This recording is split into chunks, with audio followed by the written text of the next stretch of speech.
কোরবানি শুধু পশু জবাই করার নাম নয়, বরং এটি আল্লাহর প্রতি ভালোবাসা, আনুগত্য এবং ত্যাগের এক মহান শিক্ষা। প্রতি বছর জিলহজ্জ মাস আসলেই মুসলিম উম্মাহর মাঝে কোরবানির আমেজ ছড়িয়ে পড়ে। কিন্তু অনেকেই কোরবানির আসল উদ্দেশ্য ও ফজিলত সম্পর্কে গভীরভাবে চিন্তা করে না।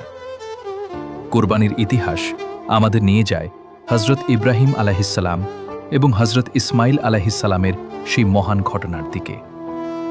যখন আল্লাহ তাআলা ইব্রাহিম আলাইহিসসালামকে তার সবচেয়ে প্রিয় জিনিস কোরবানি করার আদেশ দিলেন, তখন তিনি বিন্দুমাত্র দ্বিধা না করে নিজের প্রিয় সন্তান ইসমাইল আলাইহিসসালামকে আল্লাহর সন্তুষ্টির জন্য কোরবানি করতে প্রস্তুত হয়ে গেলেন।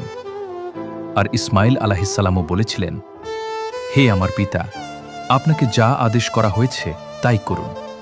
ইনশাআল্লাহ আপনি আমাকে ধৈর্যশীলদের অন্তর্ভুক্ত পাবেন।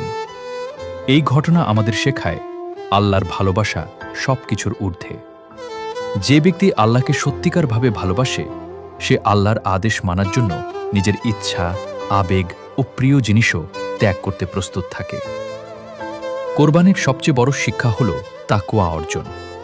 আল্লাহ তাআলা কোরআনে বলেছেন, কোরবানির পশুর গোশত বা রক্ত আল্লাহর কাছে পৌঁছে না, বরং পৌঁছে মানুষের তাকওয়া ও আন্তরিকতা।